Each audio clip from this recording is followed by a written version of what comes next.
स्वागत है आप सभी का डीएनएन नॉवल वर्ल्ड में, जहां कहानियां सिर्फ सुनी नहीं, महसूस की जाती है। आप लोग सुन रहे हैं बीस्ट टेमिंग ईरा कहानी का एपिसोड 311 to 320। पलक झपकते ही 8 महीने बीत गए। शहर में प्रवेश करने के बाद शहर के परिचित दृश्यों को देखकर लिनमो थोड़ी भावुक हो गई। गाँव की समाप्ति के बाद वह चुवाननिंग छोड़कर चला गया था। तब से लेकर अब तक पूरे 8 महीने बीत चुके हैं, और ये 8 महीने उनके लिए पिछले 18 वर्षों की तुलना में कहीं अधिक रोमांचक रहे थे। उनकी प्रतिभा को जागृत करना, पालतू जानवरों का अनुबंध करना, विशिष्ट वर्ग में प्रवेश, गाँव बनना चैंपियन, नवागंतुक रैंकिंग में शीर्ष स्थान पर मजबूती से काबिज, राष्ट्रीय प्रतियोगिता की चैंपियनशिप जीतना। पीछे मुड़कर देखें तो वह वास्तव में एक एक कदम करके ही आगे बढ़ रहा था। हालांकि वह इस बात से भलीभांति अवगत भी थे, जिस वातावरण में वह वर्तमान में था वह वास्तव में अभी भी एक तरह के एकांत परिवेश की श्रेणी में आता था। पशुओं को वश में करने के प्रभुत्व वाले इस अलौकिक नीले तारे में उसने वास्तव में केवल एक छोटा सा कोना ही देखा था। तो अब मुझे और भी कड़ी मेहनत करनी होगी। लिनमो ने अपनी मुठ्ठियां भींची और फिर शहर के केंद्र की ओर अपनी गति तेज कर दी। चुवाननिंग का चैंपियन बनने के बाद शहर ने उसे शहर के केंद्र में एक बड़ा फ्लैट देकर पुरस्कृत किया और अब उसके माता पिता वहीं रहते हैं। आधे घंटे बाद लिनमो आवासीय परिसर के प्रवेश द्वार पर पहुंची, लेकिन गेट पर मौजूद सुरक्षा गार्ड ने उसे रोक दिया। युवक, मुझे खेद है, आप इस परिसर के मालिक नहीं हैं। किसी को आपको लेने आना होगा या किसी मालिक को हमें फ़ोन करना होगा, तभी हम आपको अंदर आने देंगे। सुरक्षा गार्ड का रवैया काफ़ी विनम्र था। ठीक है, लिनमो अपने माता पिता को सरप्राइज देना चाहता था, इसलिए उसने उन्हें अपने लौटने की सूचना पहले से नहीं दी थी। लेकिन अब ऐसा लग रहा था कि उसे वह फैसला लेना ही होगा। उसने तुरंत अपने पिता लिन हाइफेंग का नंबर डायल किया। लिन हाइफेंग काम पर थी और लिनमो का फ़ोन आने पर उसे बहुत आश्चर्य हुआ, क्योंकि लिनमो आमतौर पर काम के घंटों के बाद उन्हें फ़ोन करना पसंद करती थी, क्योंकि उस समय बात करना अधिक सुविधाजनक होता था। जब लिनमो के चुवाननिंग लौट आने और परिसर के प्रवेश द्वार पर ही मौजूद होने की खबर मिली तो लिन हाइफेंग अपने वर्क स्टेशन से सीधे खड़े हो गए। अरे बच्चे, वापस आने से पहले कुछ क्यों नहीं कहा? वहीं रुको, मैं अभी वापस आ रहा हूँ। जब वह बोल रहा था तभी वह अपने वर्क स्टेशन से बाहर निकल चुका था। फिर चलते चलते उसने मदर लिन और काओ लिंग का नंबर डायल किया। क्या हुआ, आप इस समय क्यों फ़ोन कर रहे हैं? काओ लिंग भी काम पर थी और अपने पति का फ़ोन पाकर उतनी ही हैरान थी।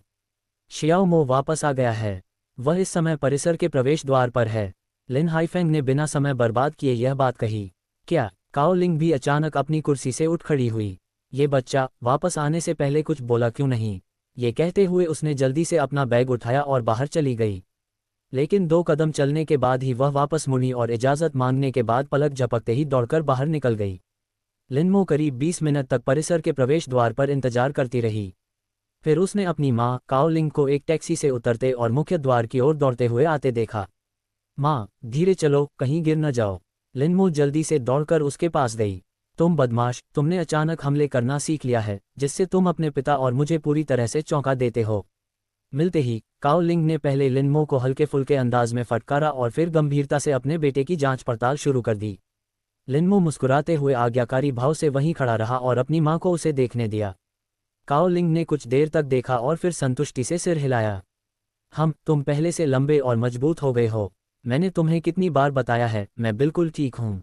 अब तुम्हें यकीन हो गया। लिनमो मुस्कुराया और अपनी माँ का हाथ पकड़ने के लिए आगे बढ़ा। पापा कहाँ हैं? मैंने उन्हें फ़ोन किया था, तुम पहले कैसे लौट आए? वो किराने का सामान खरीदने गया है। ये कहते हुए काओ लिंग ने लिनमो पर फिर से अपनी आंखें घुमाईं। अगली बार जब तुम अचानक हमला करोगे तो भूखे ही रह जाना। लिनमो मुस्कुराए। मैं वादा करती हूँ कि मैं दोबारा ऐसा नहीं करूँगी। उस पल में पास ही खड़ा सुरक्षा गार्ड मुस्कुराते हुए पास आया। श्रीमती काओ, क्या यह आपका बेटा है? हाँ, वह किंग्युआन में पढ़ाई कर रहा है और आज ही लौटा है। काओ लिंग ने मुस्कुराते हुए कहा। किंग्युआन? गार्ड ने अचानक हैरानी भरे भाव से लिनमो की ओर देखा। तुम पिछले साल के चैंपियन हो, लिनमो। परिसर के सभी मालिकों और कर्मचारियों को इस बात की जानकारी थी। लिन हाइफेंग दंपति का एक चैंपियन बेटा था, इसलिए जब गार्ड को पता चला कि लिनमो काओ लिंग का बेटा है तो उसे तुरंत लिनमो की पहचान याद आ गई। ये मैं ही हूँ। लिनमो ने मुस्कुराते हुए सिर हिलाया। मुझे बहुत खेद है, मुझे सच में नहीं पता था कि आप लिनमो हैं, नहीं तो मैं आपको अभी कभी नहीं रोकता। गार्ड ने माफ़ी मांगते हुए कहा। यह अपार्टमेंट अधिकारियों द्वारा लिनमो को पुरस्कार के रूप में दिया गया था, तो सही मायने में लिनमो ही असली मालिक थी। लेकिन उसने अभी अभी मालिक को मुख्य द्वार से अंदर आने से रोक दिया था। कोई बात नहीं, भाई रक्षक। यह आपका कर्तव्य है और आपने जो किया वह सही था, लिनमो ने मुस्कुराते हुए कहा। सुरक्षा की सख्ती कुछ हद तक आवासीय परिसर के वर्ग को सीधे तौर पर दर्शाती थी। अपने माता पिता को बेहतर जीवन देने के उद्देश्य से ही उसने चुवाननिंग अधिकारियों द्वारा दिए गए 3 पुरस्कारों में से उस अपार्टमेंट को चुना था। इसलिए उसने गार्ड को उसके कार्यों के लिए दोषी नहीं ठहराया, बल्कि उसने उनकी काफ़ी सराहना की। घर लौट रहे काओ लिंग पानी डालने और फल धोने में व्यस्त थी। कुछ देर व्यस्त रहने के बाद वह आखिरकार बैठ गई और पूछा, आप इस बार कितने समय तक रुक सकते हैं? लगभग 1 महीना, लिनमो ने कहा। स्नातक परीक्षा 40 दिनों में थी।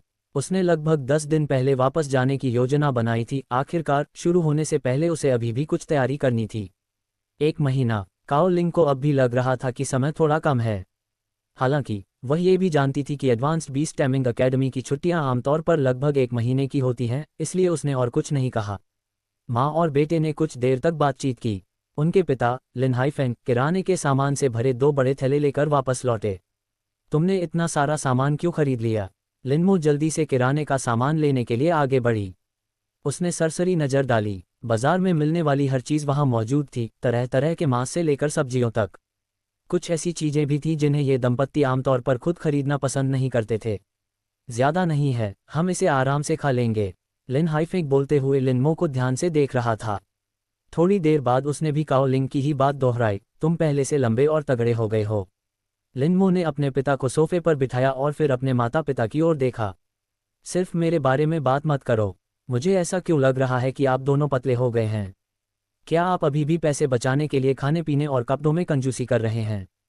चुवाननिंग छोड़ने से पहले उसने अपने माता पिता के लिए 10 लाख रुपये छोड़े थे। एक बीस्टमास्टर के लिए यह रकम कुछ भी नहीं थी, लेकिन एक साधारण परिवार के लिए यह निश्चित रूप से बहुत बड़ी रकम थी। लेकिन उनके माता पिता मितव्ययी होने के आदी थे। हाथ में पैसा होने पर भी वे शायद उसे खर्च करने के लिए खुद को तैयार नहीं कर पाते। नहीं, हम अच्छा खाते पीते हैं और अच्छे कपड़े पहनते हैं, हमारा जीवन शानदार है। काओ लिंग ने लिन हाइफेंग को अर्थपूर्ण नज़र से देखते हुए कहा। हाँ, हमारी जिंदगी बहुत अच्छी है, इसलिए हमारी चिंता मत करो। लिन हाइफेंग ने अपनी आस्तीन ऊपर चढ़ाते हुए कहा। बताओ, आज तुम क्या खाना चाहते हो? पापा तुम्हारे लिए पका देंगे। लिनमो के कुछ बोलने ही वाला था कि उसका फ़ोन बज उठा। ये सन लेई का फ़ोन था। उसने तुरंत जवाब दिया, लेई जी, क्या हालचाल है? भाई मो, क्या तुम वापस आ गए हो? सन लेई की आवाज़ में थोड़ी घबराहट झलक रही थी। लिनमो को तुरंत कुछ गड़बड़ का एहसास हो गया। मैं घर आ गई हूँ। क्या हुआ? क्या बात है? भाई मो, मुझे लगता है मैंने कुछ गड़बड़ कर दी है। क्या आप अभी प्रथम अस्पताल आ सकते हैं? सन लेई ने कुछ घबराए हुए स्वर में कहा। ठीक है, मेरा इंतज़ार करो, मैं अभी आ रहा हूँ। लिनमो ने फ़ोन काट दिया, अपने माता पिता को संक्षेप में समझाया और तुरंत बाहर निकल गया। हालांकि उसके मन में कुछ शंका थी। सन लेई उससे अधिकतम 2 घंटे पहले चुवाननिंग पहुंच चुकी थी। इतने कम समय में वह किस तरह की मुसीबत में फंस सकता था? चुवाननिंग बड़ा नहीं था। लिनमो का घर भी शहर के केंद्र में ही था, इसलिए उन्हें पहले अस्पताल पहुंचने में 15 मिनट से भी कम समय लगा।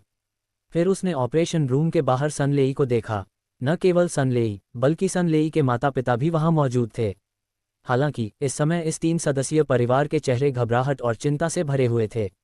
लिनमो को देखकर सन लेई मानो जीवन रेखा पकड़ने के लिए दौड़ी। भाई मो, मुझे क्या करना चाहिए? मैंने शायद किसी को मार डाला है। किसी को मार डाला? लिनमो के चेहरे के भाव थोड़े बदल गए।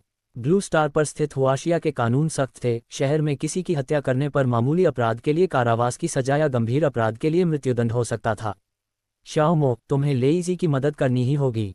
सन लेई के पिता सन जिमिंग भी वहां आए और अपने चेहरे पर विनती का भाव लिए लिनमो का हाथ पकड़ लिया। चाचा सन, चिंता मत करो, मैं कोई न कोई रास्ता जरूर निकाल लूंगी। लिनमो ने सन जिमिंग को आश्वस्त किया। वह और सन लेई बचपन से ही भाइयों की तरह घनिष्ठ मित्र थे। वह निश्चित रूप से इस मामले में शामिल होने वाला था। उन्होंने सुन जिमिंग को पास की कुर्सी पर बैठने में मदद की, फिर सुन लेई की ओर देखकर कहा, मुझे सब कुछ स्पष्ट रूप से बताओ, वास्तव में क्या हुआ था? जी, बात कुछ इस तरह है। सन लेई ने तुरंत शुरू से अंत तक सारी घटनाएं सुना दी। स्थिति जटिल नहीं थी। सन जिमिंग ने किसी न किसी तरह किसी को नाराज कर दिया था। जब सन लेई आज घर लौटे तो उन्होंने देखा कि लोगों का एक समूह उनके दरवाजे पर इकट्ठा होकर सन जिमिंग को अपशब्द कह रहा था। इसे सहन न कर पाने के कारण सन लेई बहस करने के लिए आगे बढ़ी, लेकिन संक्षिप्त बहस के बाद दोनों पक्ष आपस में लड़ने लगे। हालांकि सन लेई एक बीस्ट मास्टर था, लेकिन उसका पालतू जानवर अभी तक परिपक्व अवस्था में नहीं पहुंचा था और उसका शरीर भी मजबूत नहीं हुआ था, इसलिए वह लोगों के उस समूह का मुकाबला करने में सक्षम नहीं था। हताशा के क्षण में उसने अपने पालतू जानवर को बुलाया। असल में उसका मकसद सिर्फ दूसरे पक्ष को डराना था, लेकिन अप्रत्याशित रूप से आयरन क्लॉ बियर ने गलती से उनमें से एक को दूर धकेल दिया। सन लेई का आयरन क्लॉ बियर पहले से ही लेवल 8 की शिशु अवस्था में था। उसके पंजे के वार की ताकत इतनी अधिक थी कि एक साधारण व्यक्ति उसे सहन नहीं कर सकता था। थप्पड़ लगने के बाद उस व्यक्ति ने तुरंत खून की उल्टी की और बेहोश हो गया। ये देखकर सन लेई घबरा गई और तुरंत उस व्यक्ति को अस्पताल ले गई। उसके बाद उसने लिनमो को फ़ोन किया, तो वह व्यक्ति अभी मरा नहीं है। लिनमो ने राहत की एक हल्की सांस ली। जब तक वह व्यक्ति जीवित था तब तक हर बात पर चर्चा की जा सकती थी। जब हम उसे अस्पताल लाए थे तब वह मरा नहीं था, लेकिन अब कई घंटे बीत चुके हैं। सन लेई ने ऑपरेशन रूम की ओर देखा। उसका चेहरा थोड़ा पीला पड़ गया था। बचाव कार्य में जितना अधिक समय लगेगा, उस व्यक्ति के जीवित बचने की संभावना उतनी ही कम होगी। अब बीतता हुआ हर पल उसके दिल को और भी ज्यादा डूबने पर मजबूर कर रहा था। घबराओ मत, जब तक सर्जरी पूरी नहीं हो जाती तब तक उम्मीद बाकी है। लिनमो ने सन लेई के कंधे पर हाथ रखते हुए पूछा, उस व्यक्ति की चोटें कितनी गंभीर हैं? अगर हमें कोई उपचार करने वाला बीस्ट मास्टर मिल जाए तो क्या उसका इलाज हो सकता है? उपचार क्षमता वाले बीस्ट मास्टर अत्यंत दुर्लभ थे, इसीलिए आम लोग बीमार या घायल होने पर आज भी अस्पतालों को ही चुनते हैं। यही कारण था कि सन लेई ने उस व्यक्ति को तुरंत अस्पताल भेज दिया था, क्योंकि अगर उन्होंने हीलिंग टाइप बीस्ट मास्टर को खोजने की कोशिश की तो बीस्ट मास्टर के मिलने से पहले ही उस व्यक्ति की मृत्यु हो सकती थी। मुझे नहीं पता, सन लेई ने सिर हिलाया। मैं उस समय पूरी तरह से घबरा गया था और मैंने इस बात पर ज्यादा ध्यान नहीं दिया कि उस व्यक्ति को कितनी गंभीर चोटें आई थीं। याद करने की कोशिश करो, लिनमो ने कहा, या अपने आयरन क्लॉ बेयर से पूछो कि उसने उस समय कितना बल लगाया था। ये बहुत महत्वपूर्ण है। ठीक है, मुझे सोचने दो। सन लेई अपना सिर थपथपाते हुए ध्यान से याद करने लगा। लिनमो ऑपरेशन रूम के दरवाजे तक गई और खिड़की से अंदर की ओर देखा। दुर्भाग्यवश वह कुछ भी नहीं देख सका, लेकिन धीरे धीरे उनकी भौहें सिकुड़ गईं, क्योंकि उसे हल्का सा आभास हो रहा था कि इस मामले में कुछ गड़बड़ है। सामान्यतया एक पालतू जानवर किसी जानवर के स्वामी के आदेश के बिना किसी व्यक्ति पर हमला नहीं करेगा। सन लेई ने कहा कि वह उन्हें सिर्फ डराना चाहता था। ऐसी स्थिति में अगर आयरन क्लॉ बेयर गलती से किसी को घायल भी कर देता है तो चोटें बहुत गंभीर नहीं होनी चाहिए थीं। लेकिन अब तक सर्जरी को 2 घंटे से अधिक समय हो चुका था। आप इसे किसी भी तरह से देखें, ये कुछ अजीब सा ही लगता है। मुझे अब याद आया। सन लेई अचानक उत्साहित होकर लिनमो की ओर दौड़ी। भाई मो, मुझे अब याद आया, उस व्यक्ति को लगी चोटें शायद ज्यादा गंभीर नहीं थीं। क्यों? लिनमो ने पूछा। क्योंकि अस्पताल जाते समय वह दर्द से चीखता रहा। सन लेई ने कहा, अगर उसकी चोटें गंभीर होती तो उसमें चीखने की ताकत नहीं होनी चाहिए थी। लिनमो ने सिर हिलाया। इसमें कुछ हद तक तर्क था, लेकिन यह सबूत के तौर पर पर्याप्त मजबूत नहीं था। उसने सन लेई की ओर देखा और कहा, फिर से सोचो, क्या कोई और सुराग हैं? या इस बारे में सोचो कि क्या पूरी घटना में कुछ अजीब था। ठीक है, मैं अभी इसके बारे में सोचूंगा। सन लेई ने फिर से याद करना शुरू किया। लिनमो धीरे धीरे सन जिमिंग के पास गई और पूछा, चाचा सन, क्या आप मुझे बता सकते हैं कि वे लोग कौन थे जो आपको परेशान कर रहे थे? यह सन जिमिंग हिचकिचाया। बस कह दो। सुन लेई की माँ ली फेन ने सुन जिमिंग को जोर से थप्पड़ मारा और रोते हुए कहा, ऐसे समय में भी तुम बातें छुपा रहे हो? क्या तुम्हें लगता है कि तुमने लेई जी के लिए पहले ही काफ़ी मुसीबतें खड़ी नहीं की हैं? ठीक है, मैं बात करूंगा। सन जिमिंग ने तुरंत सब कुछ स्पष्ट कर दिया। दरअसल ये काफ़ी सरल था। सन जिमिंग को अपने खाली समय में शतरंज खेलना अच्छा लगता था। एक दिन जब वह शतरंज खेल रहा था तभी कोई उसके पास आया और कहा कि उसकी शतरंज खेलने की क्षमता अच्छी है और वह उसे शतरंज खेलकर पैसे कमाने का मौका दे सकता है। सन जिमिंग ने शुरू में इसे एक घोटाला समझा और इसे नज़रअंदाज कर दिया, लेकिन कुछ ही समय बाद उसने सुना कि आवासीय परिसर में एक पड़ोसी ने शतरंज खेलकर 1 लाख से अधिक की राशि जीत ली है और वह व्यक्ति वही था जिसे उसने पहले हराया था। इसलिए सन जिमिंग कुछ हद तक ललचा गया। बाद में उस व्यक्ति ने फिर से उससे संपर्क किया और सन जिमिंग सहमत हो गया। शुरू में वह केवल छोटी छोटी रकम ही जीतता था, प्रतिदिन केवल 300 से 500 रुपये। लेकिन धीरे धीरे जीत की रकम बढ़ती गई और सन जिमिंग की महत्वाकांक्षाएं भी बढ़ती गईं। एक दिन किसी ने एक ही खेल पर 2 लाख का दांव लगाने की पेशकश की और सन जिमिंग ने बिना किसी झिझक के सहमति दे दी।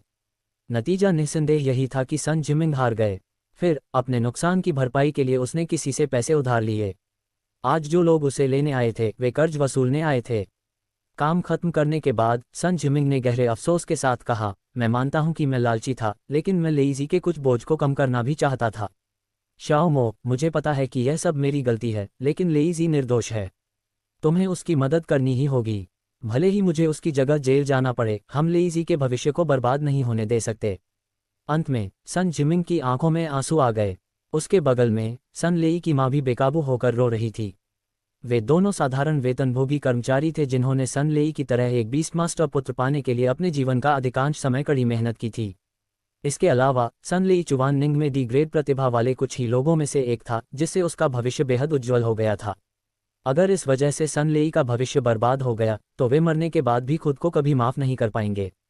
अंकल सन, चिंता मत करो, मैं लेईजी को कुछ भी नहीं होने दूंगा। लिनमो की आंखों में थोड़ी सी ठंडक झलक गई। सन लेई और सन जिमिंग दोनों के वृतांतों को मिलाकर उन्हें लगभग 80% यकीन था कि इस बाप बेटे को फंसाया गया था। लिनमो ने वास्तव में इसकी उम्मीद नहीं की थी।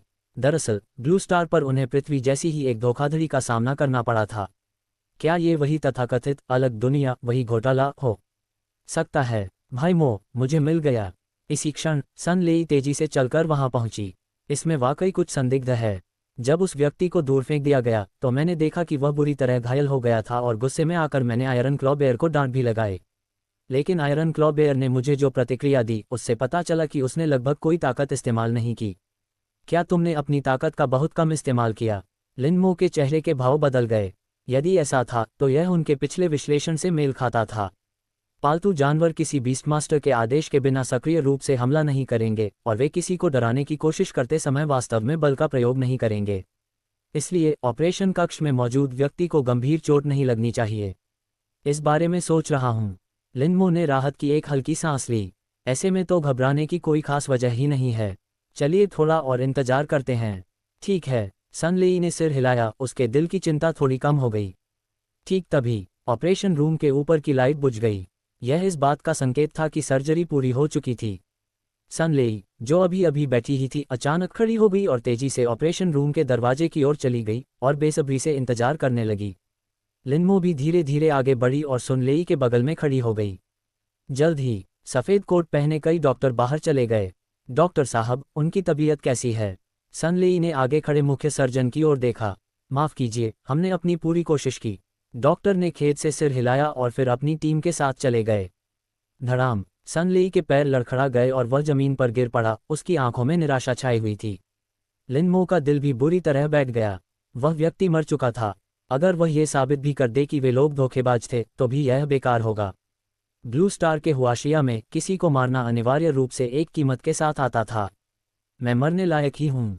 ये मेरी गलती है। सन जिमिंग जमीन पर गिर पड़ा, बार बार अपने हाथों से अपना सिर पीटते हुए जोर जोर से रोने लगा। सन लेई की माँ लीफेन भी रो रही थीं। भाई मो, मुझे क्या करना चाहिए? सन लेई ने लिनमो की ओर देखा। उसका चेहरा पीला पड़ गया था और उसके होंठ हल्के से कांप रहे थे। हुआशिया की जेलों में खेती करना प्रतिबंधित है। अगर उसे जेल भेज दिया गया तो उसका जीवन पूरी तरह बर्बाद हो जाएगा। लिनमो धीरे से नीचे झुकी और सन लेई को जमीन से उठने में मदद की। अभी घबराओ मत, मुझे सोचने दो। उसे हल्का सा आभास हुआ कि इस स्थिति में कुछ गड़बड़ है, लेकिन एक पल के लिए वह ये नहीं बता सका कि वह क्या था। सन लेई द्वारा 2 बार वर्णित स्थिति के आधार पर जिस व्यक्ति को दूर धकेला गया था उसकी मृत्यु होना किसी भी तरह से संभव नहीं था। और फिर भी संयोगवश उस व्यक्ति की मृत्यु हो गई। अस्पताल के लिए इस तरह की घटना को झूठा साबित करना असंभव था, जिसका मतलब था कि वह व्यक्ति वास्तव में मर चुका था। तो आखिर समस्या कहाँ थी? लिनमो पूरी तरह से हैरान रह गई। ठीक तभी ऑपरेशन रूम का दरवाजा धक्का देकर खोला गया। कई नर्सों ने मिलकर एक स्ट्रेचर को आगे बढ़ाया। स्ट्रेचर पर एक शव था जो सिर से पैर तक सफ़ेद चादर से ढका हुआ था। लाश को देखकर लिनमो के मन में अचानक एक विचार आया और वह नर्सों को रोकने के लिए तेजी से आगे बढ़ा। फिर उसने सन लेई की ओर मुड़कर कहा, लेई जी, तुमने कहा था कि तुम ही उस व्यक्ति को अस्पताल लेकर आई थी। क्या तुम अब भी उसे पहचान सकती हो? सन लेई को समझ नहीं आया कि लिनमो क्यों पूछ रहा है, लेकिन फिर भी उसने सिर हिलाकर कहा, मैं कर सकता हूँ। तो इधर आकर देखो, क्या यही वो व्यक्ति है जिसे तुम अस्पताल लाए थे? लिनमो ने शव पर से सफ़ेद कपड़ा हटाते हुए कहा, जिससे 50 वर्ष की आयु के एक थोड़े गोलमटोल चेहरे का पता चला। अब सन लेई लिनमो का मतलब समझ गई और तेजी से स्ट्रेचर की ओर चल पड़ी। स्ट्रेचर पर पड़े चेहरे को देखकर वह पहले तो स्तब्ध रह गया, फिर अचानक लिनमो की ओर देखकर बोला, नहीं, ये निश्चित रूप से वह व्यक्ति नहीं है जिसे मैं लेकर आया था। अच्छा, मैं समझ गया। लिनमो की आंखों में ठंडक छा गई, उसे पूरी तरह समझ आ गया था कि क्या हो रहा है। ये लोग शायद शुरू में सन जिमिंग से पैसे ठगना चाहते थे, लेकिन जब उन्हें पता चला कि सन लेई एक बीस्ट मास्टर है तो उन्होंने अचानक उससे एक बड़ी रकम वसूलने का फैसला कर लिया। आखिरकार बीस्ट मास्टर आम लोगों की तुलना में कहीं अधिक धनी थे। बिल्कुल, यह महज उसका अनुमान था। एक और संभावना थी, ये पूरी साजिश शुरू से ही सन लेई को निशाना बनाकर रची गई थी और सन जिमिंग को धोखा देना सन लेई को जाल में फंसाने का सिर्फ एक जरिया था।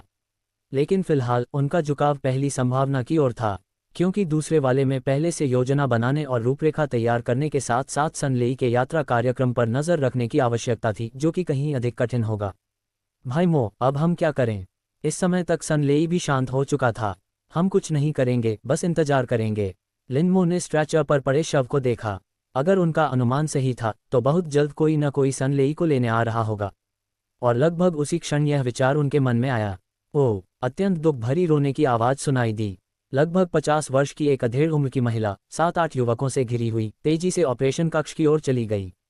स्ट्रेचर पर लेटे हुए व्यक्ति को देखने के बाद अधेड़ उम्र की महिला ने खुद को शव पर गिरा दिया और बेकाबू होकर रोने लगी। उसका दिल टूट गया था। 7-8 युवकों ने गलियारे को पूरी तरह से अवरुद्ध कर दिया, मानो आज किसी को भी बाहर जाने की अनुमति नहीं है। ये दृश्य देखकर सन जिमिंग और ली फेन दोनों भयभीत हो गए, अपना आपा खो बैठे और उन्हें समझ नहीं आ रहा था कि क्या करें। सन लेई ने लिनमो की ओर देखा। हालांकि वह धोखेबाजों की रणनीति को नहीं समझ पाया था, लेकिन लिनमो के स्पष्टीकरण के बाद उसे अब समस्या के बारे में कुछ जानकारी हो गई थी। लिनमो ने उन 7-8 युवकों को गौर से देखा। इन लोगों की उम्र 20 से 30 वर्ष के बीच थी, लेकिन सभी ने सड़क के गुंडों की तरह कपड़े पहने हुए थे। इसमें कोई आश्चर्य की बात नहीं है कि वे संभवतः चुवाननिंग के स्थानीय बदमाश थे। उनमें से नेता एक मोटा आदमी लग रहा था जो बिल्कुल बीच में खड़ा था। लिनमो की निगाह पड़ते ही उस मोटे आदमी की आंखों में तुरंत एक तीखी चमक आ गई। बताओ, तुम इसे कैसे सुलझाने की योजना बना रहे हो? तुम इसे कैसे सुलझाना चाहते हो? लिनमो ने पलटकर पूछा। जान के बदले जान, बिल्कुल, मोटे आदमी ने कठोर स्वर में कहा। यह सुनकर सन जिमिंग और ली फेन के चेहरे पल भर में पीले पड़ गए। उनका केवल एक ही पुत्र था, सन लेई। अगर सुन लेई को कुछ हो गया तो उन्हें सचमुच नहीं पता होगा कि वे अपना शेष जीवन कैसे जिएंगे। उन दोनों की सहज इच्छा हुई कि वे आगे बढ़कर विनती करें, लेकिन लिनमो ने उन्हें रोकते हुए कहा, अंकल सन, आंटी ली, आप बैठे रहिए। ये काम मुझ पर छोड़ दीजिए। पापा, मम्मी, भाई मो पर भरोसा रखो। सन लेई ने समझाने के लिए कुछ शब्द और जोड़े। ठीक है, ठीक है, हम शाओ मो की बात सुनेंगे। सन जिमिंग और ली फेन धीरे धीरे पीछे हट गए। लिनमो ने उस मोटे आदमी की तरफ देखा। तुमने अभी अभी जान के बदले जान कहा था, है ना? बिल्कुल सही। मोटे आदमी ने अपना सिर पीछे झुकाया। कर्ज चुकाना और जीवन की कीमत के तौर पर एक जान देना, ये तो स्वाभाविक और उचित ही है। ठीक है, कोई बात नहीं।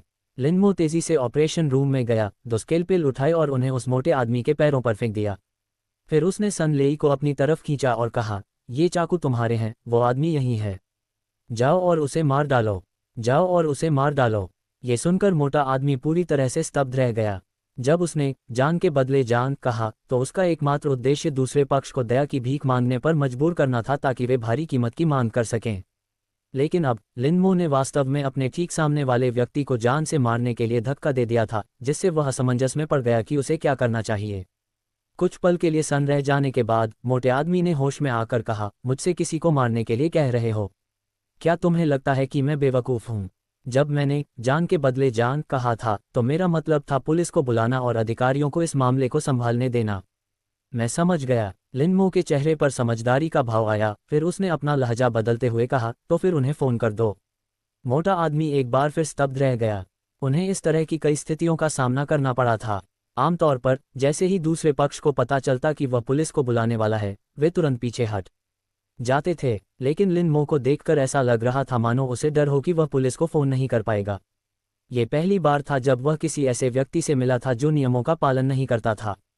उसने 2 सेकंड तक लिनमो को खाली निगाहों से देखा। रुको, क्या तुम्हें नहीं पता? एक बार मैंने पुलिस को बुला लिया तो भले ही तुम्हारा दोस्त बच जाए, वह निश्चित रूप से जेल जाएगा। उसकी पूरी जिंदगी बर्बाद हो जाएगी। मुझे पता है। लिनमो ने ऐसे कहा जैसे यह बात बिल्कुल स्पष्ट हो। मोटा आदमी घबरा रहा था। तुम्हें सब पता है और फिर भी तुम मुझे पुलिस को बुलाने के लिए कह रहे हो? क्या तुम सच में उसके दोस्त हो? लिनमो ने पलटवार करते हुए कहा, अगर मैं तुमसे कहूं कि पुलिस को मत बुलाओ तो क्या तुम मेरी बात मानोगे?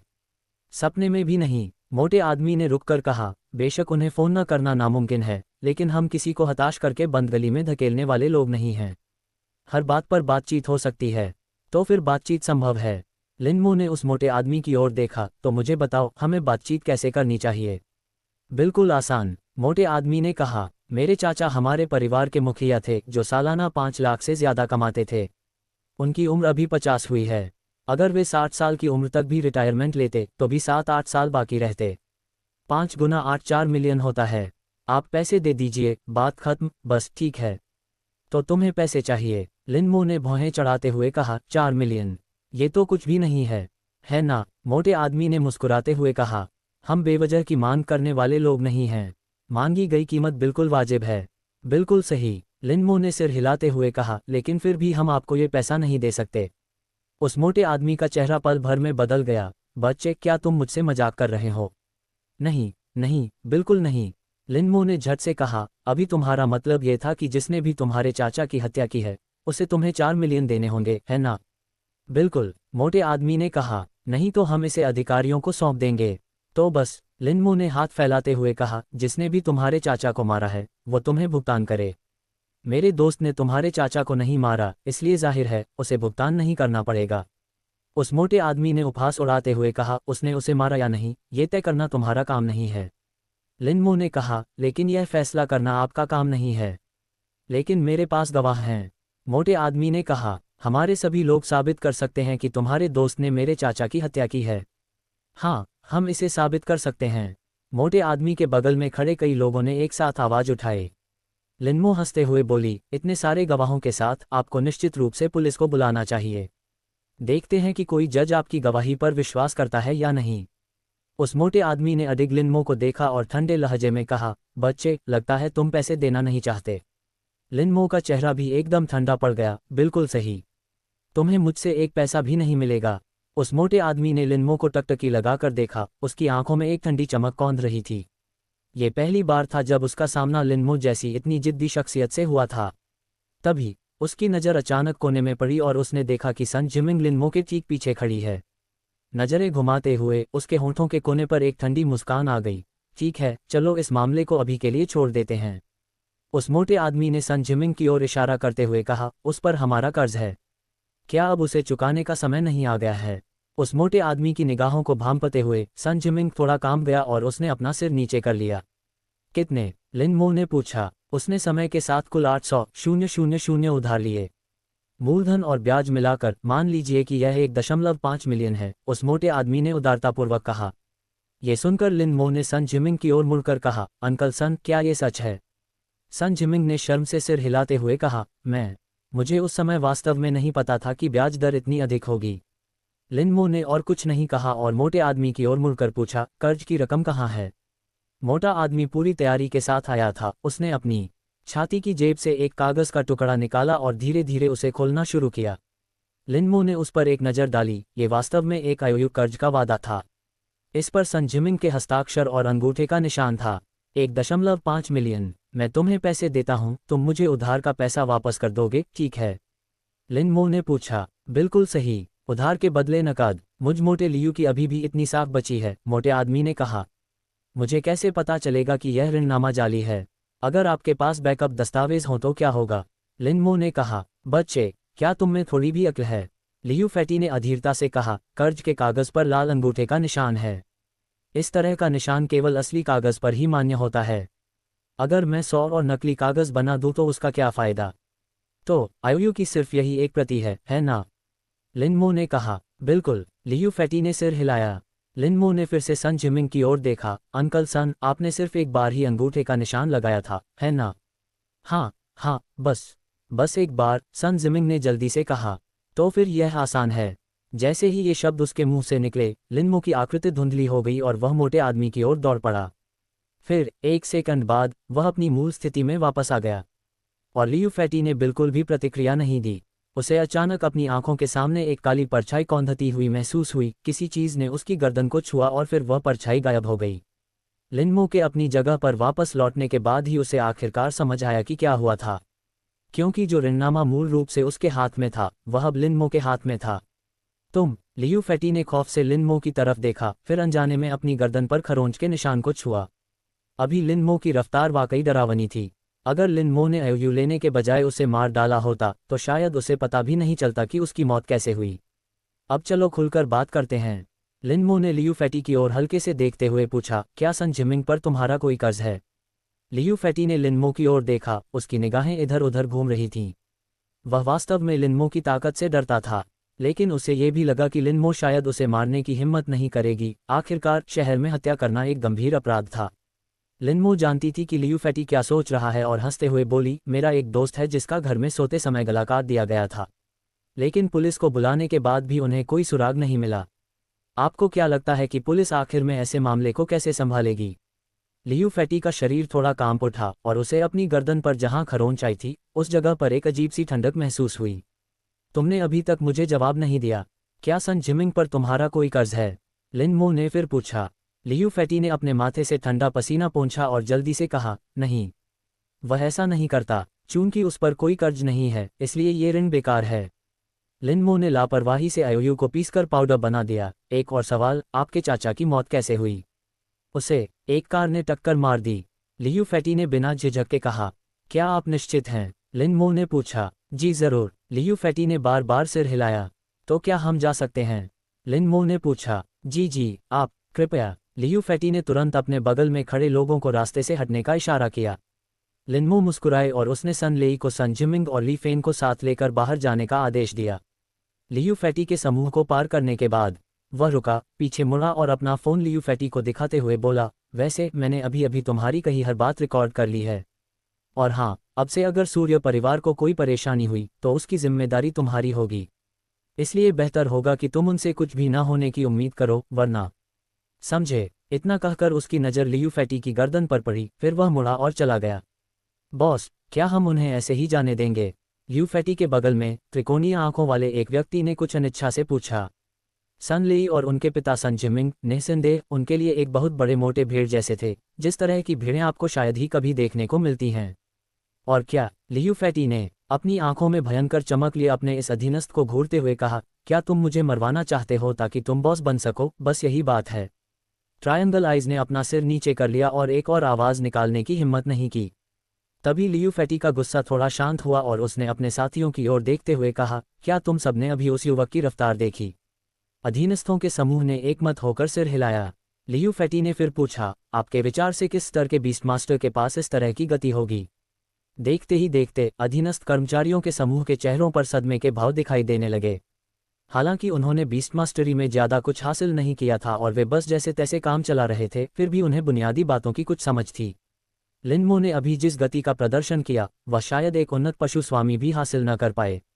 लियू फैटी ने ठंडे लहजे में उपहास करते हुए कहा, अब उस युवक की उम्र के बारे में फिर से सोचो।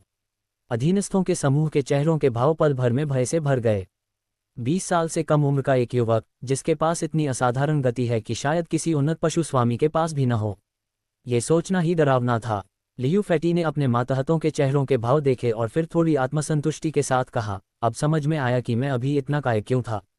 मालिक समझदार है। बॉस, शानदार, ये बॉस ही होगा, नहीं तो हम बड़ी मुसीबत में पड़ सकते थे।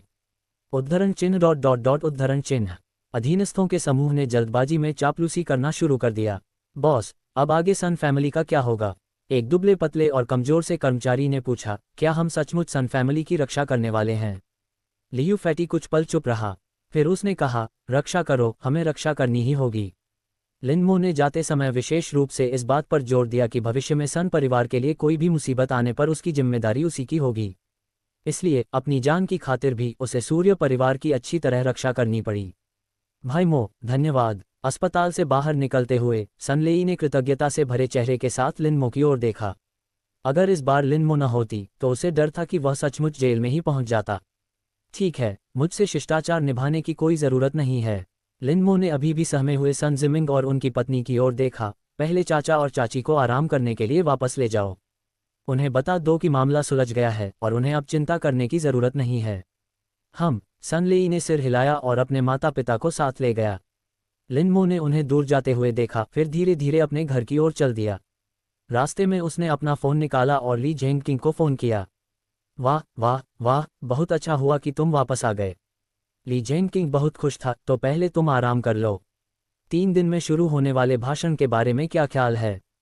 ठीक है, कोई बात नहीं। लिनमो ने सीधे सहमति दे दी। जितनी जल्दी शुरू होगा उतनी जल्दी खत्म होगा।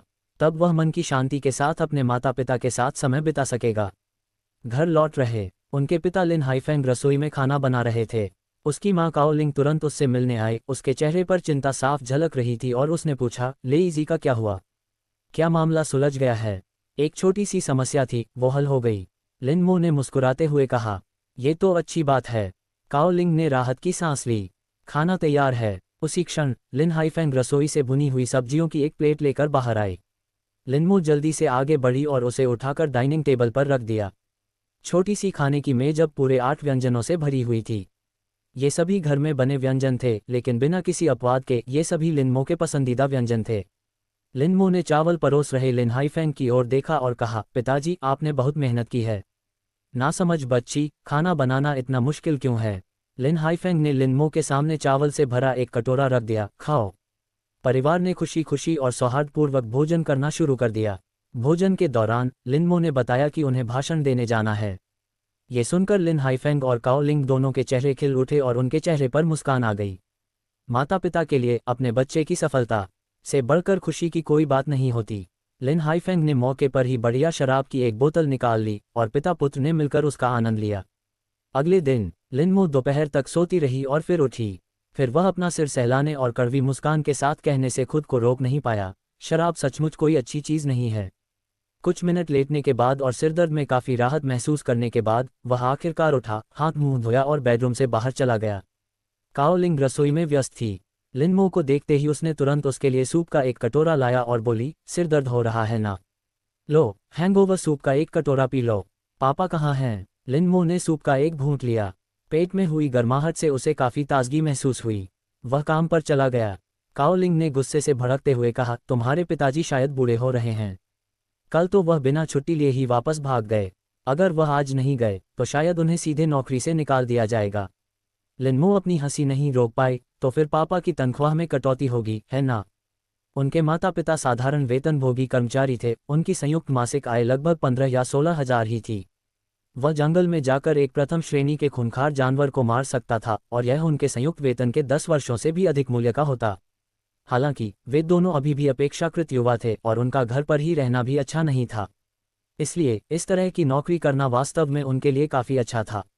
बिल्कुल, काओलिंग ने कहा, एक दिन की बिना अनुमति के अनुपस्थिति पर 3 दिन की मजदूरी कट जाती है।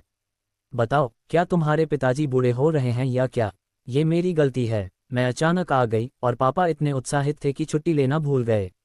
मम्मी, आप उनके भत्ते में कटौती नहीं कर सकती। लिनमो ने जल्दी से लिन हाइफेंग की तारीफ में कुछ अच्छे शब्द कहे। ओल्ड लिन का मासिक भत्ता वैसे भी बहुत कम था। अगर उसमें से थोड़ी और कटौती हो जाती तो ये बहुत दुखद होता। ठीक है, चूंकि तुम उसके लिए गिड़गिड़ा रही हो, मैं उसे इस बार माफ़ कर देती हूँ। काओलिंग भी हंसे बिना नहीं रह सकी। तुम जल्दी से सूप खत्म करो, मैं तुम्हारे लिए कुछ खाना बनाती हूँ। इतना कहकर वह मुड़ी और रसोई में वापस चली गई। लिनमो सूप लेकर बालकनी की फर्श से छत तक फैली खिड़की तक गया। धूप में अंगड़ाई लेते समय ही उसके फ़ोन में कंपन हुई। हालांकि यह उसका अपना फ़ोन नहीं था, बल्कि नामहीन व्यक्ति का फ़ोन था। उसने उसे खोला और सरसरी नज़र डाली। यह उस ग्रुप चैट में स्टिंकी फॉक्स का संदेश था। अभी तक पूरा नहीं हुआ। एट नामहीन। लिनमो ने कुछ देर सोचा और जवाब दिया, यह एक नाजुक समय है, कृपया परेशान न करें। मैं 2 घंटे में जवाब दूंगा। फिर उसने अपना फ़ोन निकाला और सन लेई को फ़ोन किया। सन लेई से मिलने के लिए जगह तय करने के बाद उसने फ़ोन रख दिया और कपड़े बदलने ही वाला था कि फ़ोन फिर से बज उठा। इस बार ये ली झेंगकिंग थे। लिनमो ने तुरंत जवाब दिया, मेयर ली, क्या बात है? लिनमो, आपका भाषण फिलहाल स्थगित करना पड़ सकता है। ली झेंगकिंग की आवाज़ में थोड़ी गंभीरता थी। लिनमो चौंक गई और उसने पूछा, क्या कोई अप्रत्याशित स्थिति है? उन्हें भाषण रद्द होने से कोई खास आपत्ति नहीं थी, वैसे भी उन्हें इस तरह की चीज़ें पसंद नहीं थीं। हालांकि कार्यक्रम शुरू होने से ठीक पहले इसे रद्द करना स्पष्ट रूप से किसी अप्रतिरोध्य कारक की ओर इशारा करता है। ली झेंगकिंग एक पल के लिए हिचकिचाया, फिर बोला, मैं आपको बता सकता हूं, लेकिन आपको इसे गोपनीय रखना होगा। ठीक है, मैं वादा करती हूं, लिनमो ने कहा। शहर के बाहर तैनात सैन्य टुकड़ियों की रिपोर्टों के अनुसार पास के जंगल में मौजूद खूंखार जानवर असामान्य हरकतें कर रहे हैं। चुवाननिंग को संभवतः जानवरों के प्रकोप का सामना करना पड़ सकता है। क्या? लिनमो के चेहरे के भाव में जबरदस्त बदलाव आया। बीस्ट टाइड किसी भी शहर के लिए विनाशकारी आपदा होती है। हुआशिया के अधिकारियों ने विशेष रूप से पशु ज्वार के पैटर्न को संक्षेप में प्रस्तुत और व्यवस्थित करने वाली एक पुस्तक संकलित की, जिसका नाम पशु ज्वार अभिलेख रखा गया। ये पुस्तक उनकी हाई स्कूल की पाठ्यपुस्तकों में से एक थी, जिसमें हुआशिया के इतिहास में घटित सैकड़ों छोटी बड़ी आपदाओं का विवरण दर्ज है। सबसे कम नुकसान वाले मामले में भी लगभग 30,000 लोगों की मौत हुई। आर्थिक नुकसान अरबों डॉलर तक पहुंच गया और 1 लाख से अधिक लोग विस्थापित हो गए। अगर चुवाननिंग में राक्षसों का प्रकोप होता तो वह इसके परिणामों की कल्पना करने की हिम्मत भी नहीं कर सकता था। मेयरली, क्या ये खबर विश्वसनीय है? फिलहाल ये केवल दुष्ट राक्षसों की कुछ असामान्य हलचल है, लेकिन गैरिसन से मिली प्रतिक्रिया के आधार पर राक्षसों की लहर आने की संभावना कम से कम 70% से अधिक है। लिनमो की आंख का कोना थोड़ा सा फड़क उठा। 70%? इसकी संभावना पहले से ही बहुत अधिक थी। क्या आपने ये तय कर लिया है कि जवाब कैसे देना है? हमने गैरिसन से अन्य शहरों के गैरिसन से संपर्क करने के लिए पहले ही कह दिया है, लेकिन उन्हें आने में समय लगेगा। लेकिन अगर आप ऐसा करते हैं तो बीस्ट टाइड की खबर शायद तेजी से फैल जाएगी। एक बार जब बीस्ट टाइड की खबर फैल जाएगी तो इससे निश्चित रूप से भारी दहशत फैलेगी। उस समय अराजकता के कारण होने वाले नुकसान शायद बीस्ट टाइड से कम न हो। यह अभी भी करना होगा। यदि बीस्ट टाइड बहुत बड़ा हुआ तो शहर के बाहरी इलाके में बचे आम लोग निस्संदेह मारे जाएंगे। हमें हताहतों की संख्या कम करने के लिए हर संभव प्रयास करना होगा। क्या आपको मुझसे कुछ करवाने की आवश्यकता है? बस अपनी सुरक्षा अच्छे से करें। ठीक है मेयरली, अपना ख्याल रखना। मैं तुम्हारा धन्यवाद करूंगा। लिनमो ने अपना फोन एक तरफ रख दिया, कुछ देर चुपचाप खिड़की के पास खड़ा रहा, फिर अचानक मुड़कर रसोई में खड़ी काओलिंग की ओर देखा और बोला, माँ, पिताजी को फोन करो और उनसे कहो कि वे तुरंत घर आ जाएं। क्या हुआ? क्या कोई समस्या है? पूछो मत, ये बहुत जरूरी है। जल्दी करो और उसे वापस आने के लिए कहो। लिनमो के हावभाव को देखकर काओलिंग भी समझ गई कि मामला अत्यावश्यक है। उसे सब्जियां काटने का भी समय नहीं मिला और उसने झटपट फोन कर दिया। बेडरूम में कपड़े बदलते समय लिनमो ने सन लेई का नंबर डायल किया। भाई मो, क्या हाल चाल है? हालात बदल गए हैं, तुरंत घर जाओ, अंकल सन और आंटी ली को मेरे घर ले आओ और जल्दी करो। क्या हुआ? अभी इतने सवाल मत पूछो। जब तुम यहाँ आओगे तो मैं समझा दूंगा। ऐसा नहीं था कि वह इसे सन लेई से छिपाना चाहता था, बल्कि यह बात सन जिमिंग और ली फेन को पता नहीं चलनी चाहिए थी। ये दोनों उसके माता पिता की तरह साधारण लोग थे। बीस्ट टाइड के बारे में सुनकर उनमें स्वाभाविक रूप से घबराहट फैल जाएगी, जिससे हालात बिगड़ सकते हैं। ठीक है, मैं अभी आ रहा हूँ। लिनमो ने अपनी सैन्य वर्दी पहनी और बेडरूम से बाहर निकला। काओलिंग को रसोई में खाना बनाते देख उसने पूछा, माँ, क्या आपने फ़ोन किया था? मैंने पहले ही फ़ोन कर दिया है। आपके पिताजी ने कहा है कि वे तुरंत वापस आ रहे हैं। अगर लिनमो को बाहर जाना भी होता तो कैजुअल कपड़े पहनना ही काफ़ी होता, उसे मिलिट्री यूनिफॉर्म पहनने की बिल्कुल भी ज़रूरत नहीं थी। शाओमो, आखिर हुआ क्या? चिंता मत करो, कुछ नहीं। मुझे थोड़ी देर के लिए बाहर जाना है। लेईजी, अंकल सन और आंटी ली थोड़ी देर में आ जाएंगे। उनका मनोरंजन कर देना और मेरे वापस आने तक कहीं मत जाना। बोलने के बाद लिनमो सीधे वहां से चली गई। लिन हाइफेन को अपने कार्यस्थल से घर पहुंचने में लगभग आधा घंटा लगा, जिससे उन्हें कुछ व्यवस्थाएं करने के लिए पर्याप्त समय मिल गया। अपार्टमेंट बिल्डिंग से बाहर निकलने के बाद उसने तुरंत दुवानमू चेन्यान को फ़ोन किया। बॉस, क्या हाल चाल है? व्यापार बहुत महत्वपूर्ण है, एक पल इंतज़ार करें। कृपया अकादमी के पास एक अपार्टमेंट किराए पर लेने में मेरी तुरंत मदद करें। आपको इसकी अभी ज़रूरत है। इतनी ज़रूरी? मेरी कलाई पर लगी पट्टी पर समय देखिए, आपके पास लगभग 3 घंटे हैं। ठीक है, इतना समय काफ़ी है, मैं अब जा रहा हूँ। रुको, एक और बात है। जगह किराए पर लेने के बाद परिवहन स्टेशन जाकर मेरे लिए कुछ लोगों को ले आना। मैं तुम्हें तस्वीरें बाद में भेज दूंगा। क्या मुझे उन्हें किराए के अपार्टमेंट में ले जाना चाहिए? जी हाँ, उन्हें आराम से रहने दीजिए। मैं कुछ समय के लिए वापस नहीं आ पाऊंगी, इसलिए कृपया उनका ख्याल रखिएगा। आप क्या कह रहे हैं? क्या मुझ जैसे प्रतिष्ठित, धनी, दूसरी पीढ़ी के दुवानमू के पास आपकी मामूली सी आमदनी नहीं है? ठीक है, आपकी परेशानी के लिए धन्यवाद। लेकिन इससे पहले कि वह अपना फ़ोन नीचे रख पाता, वह फिर से बज उठा। वह ली जियान था। जैसे ही उसका फ़ोन कनेक्ट हुआ, ली जियान की आवाज़ सुनाई दी। लिनमो, तुरंत निकलो और अकादमी लौट आओ। लिनमो थोड़ा चौंक गया, फिर उसे एहसास हुआ, प्रिंसिपल, क्या आप बीस्ट टाइड के बारे में जानते हैं?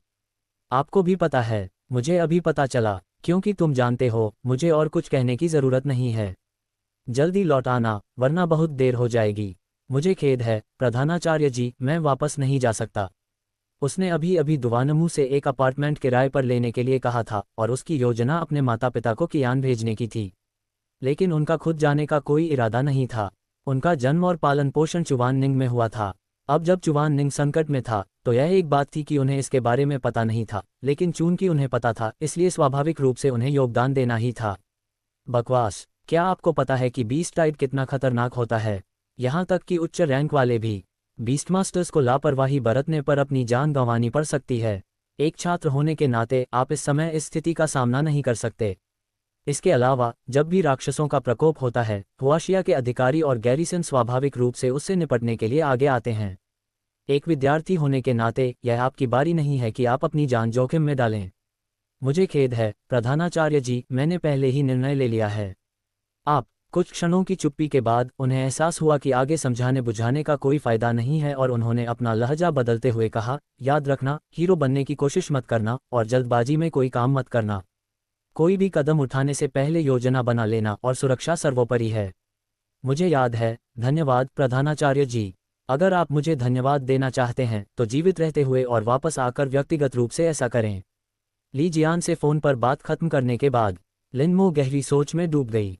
दरअसल चुवाननिंग में योगदान देने की इच्छा के अलावा उनके रुकने का एक और महत्वपूर्ण कारण था। राक्षसों का प्रकोप एक खतरा भी है, लेकिन एक अवसर भी है, खासकर उनके लिए। अगर वह अपनी ताकत को तेजी से बढ़ाना चाहता था तो युद्ध करना निस्संदेह सबसे अच्छा तरीका था, और जानवरों की लहर युद्ध के लिए एक बेहतरीन अवसर थी। हालांकि उसकी ताकत सीमित थी और ऐसा करना बहुत जोखिम भरा होता, लेकिन काले कछुए के आंतरिक स्थान और 6 पंखों वाले सुनहरे पेंट की गति के साथ उसकी सुरक्षा वास्तव में बहुत अच्छी तरह से सुनिश्चित थी। इसलिए वह इस अवसर को किसी भी कीमत पर नहीं गंवा सकता था। इसी विचार के साथ वह तेजी से आवासीय क्षेत्र के प्रवेश द्वार पर पहुंच गया। कुछ देर इंतजार करने के बाद उनके पिता लिन हाइफेंग सबसे पहले लौटे। शाओमो, तुमने मुझे इतनी जल्दी वापस फोन किया, क्या हुआ था? पापा, कुछ नहीं है, आप पहले घर जाए, मैं वापस आकर आपको सब कुछ समझा दूंगी, लिनमो ने कहा। लिन हाइफेंग कुछ और पूछना चाहता था, लेकिन लिनमो को युद्धक सुरक्षात्मक गियर पहने देखकर उसने और कुछ नहीं कहा। कुछ और देर इंतजार करने के बाद सन लेई, सन जिमिंग और ली फेन के साथ पहुंची। भाई मो, क्या चल रहा है? लिनमो की युद्ध वर्दी देखकर सन लेई के चेहरे पर भी थोड़ा बदलाव आया। चलो पहले मेरे घर चलते हैं। लिनमो सीधे उन तीनों को घर वापस ले गई। फिर दोनों परिवारों के चारों अभिभावक, साथ ही सन लेई, सभी उत्सुकता से लिनमो की ओर देखने लगे। चुवाननिंग में भयंकर तूफान आ सकता है, लिनमो ने बिना समय बर्बाद किए कहा। क्या? चारों अभिभावकों के चेहरे बदल गए और उनकी आंखों में भय दिखाई देने लगा।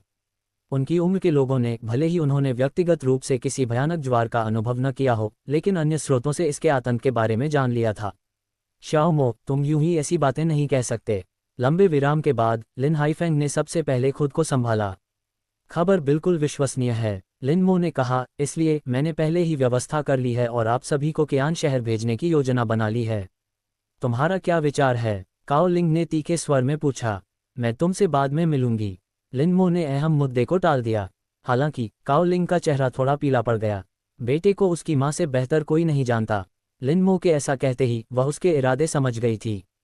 मां, चिंता मत करो, मुझे पूरा भरोसा है कि मैं अपनी सुरक्षा सुनिश्चित कर सकती हूँ, लिनमो ने उसे दिलासा दिया। आप इसकी गारंटी कैसे दे सकते हैं? लिन हाइफेंग तुरंत खड़ा हो गया। ये तो भयानक तूफान है। अगर यह गंभीर हुआ तो पूरे शहर को तबाह कर सकता है। आप मुझे इसकी गारंटी कैसे दे सकते हैं? या तो आप हमारे साथ चलें या हम आपके साथ रहेंगे। इस मामले में कोई बहस नहीं चलेगी। पिताजी, मैं समझा नहीं सकती, लेकिन मैं अपनी सुरक्षा की गारंटी दे सकती हूँ, लिनमो ने व्यंग्यात्मक मुस्कान के साथ कहा। आपको मुझ पर विश्वास करना होगा। मैं बाकी बातों में आपकी बात मान सकता हूं, लेकिन इस पर बिल्कुल नहीं। लिन हाइफेंग का रवैया दृढ़ था। लिनमो ने बेबसी से काओ लिंग की ओर देखा। मेरी तरफ मत देखो, तुम्हारे पापा और मैं इस बात पर सहमत हैं, काओ लिंग ने कहा। ठीक है, तो मैं तुम्हारे साथ चलूंगी। लिनमो ने थोड़ी देर सोचा और फिर कहा, चलो तुरंत चलते हैं। अब चारों अभिभावक एक बार फिर स्तब्ध रह गए। हाँ, अभी, लिनमो ने सिर हिलाया। राक्षसों का हमला कभी भी हो सकता है। जितना ज्यादा देर रुकोगे उतना ही ज्यादा खतरा होगा, इसलिए हमें अभी निकलना होगा। लेकिन हमने तो कुछ पैक ही नहीं किया। बाहर जाते समय हमें कुछ कपड़े ले जाने की जरूरत तो नहीं है ना? काओ लिंग ने कहा। हाँ शियाओमो, हम जल्दी में आए थे और कुछ भी नहीं लाए थे, ली फेन ने भी कहा। सामान पैक करने की कोई जरूरत नहीं है, मैंने कियान में सब कुछ व्यवस्थित कर दिया है। आपको बस जाना है, लिनमो ने सन लेई को देखते हुए कहा, फिर सीधे अपने माता पिता को खींचकर दरवाजे की ओर चल दिया। सन लेई ने भी तुरंत अपने माता पिता को बुलाया और कहा, माँ और पिताजी, भाई मो की व्यवस्था सुनिए। आधे घंटे बाद समूह परिवहन स्टेशन पर पहुंचा। लिनमो ने टिकट खरीदते समय बाकी सभी खाली सीटें खरीद ली ताकि वे तुरंत उड़ान भर सकें। लेकिन जैसे ही किंगमिंग सारस ने उड़ान भरी, वह सीधे उसकी पीठ से कूद गया। सन लेई, जो बहुत बुद्धिमान थी, उसने भी तुरंत उसका पीछा किया और नीचे कूद गई। जब तक चारों अभिभावकों ने ध्यान दिया, तब तक उन्हें रोकना बहुत देर हो चुकी थी। वे केवल जमीन पर पड़े दोनों बच्चों को चिंता से देखते रह गए। माँ और पिताजी, चिंता मत कीजिए, मैं आपको अपनी सुरक्षा की जानकारी हर दिन दूंगी। लिनमो ने झट से कहा। माँ और पिताजी, आप भी चिंता न करें, मैं अपना ख्याल खुद रख सकता हूँ। सन लेई ने भी अपने माता पिता को हाथ हिलाकर अभिवादन किया। किंगमिंग सारस धीरे धीरे और दूर उड़ गया। जब किंगमिंग क्रेन पूरी तरह से नज़रों से ओझल हो गई, तो लिनमो ने अपना फ़ोन निकाला और अपने माता पिता के आगमन का समय और तस्वीरें दुवानमू को भेज दीं।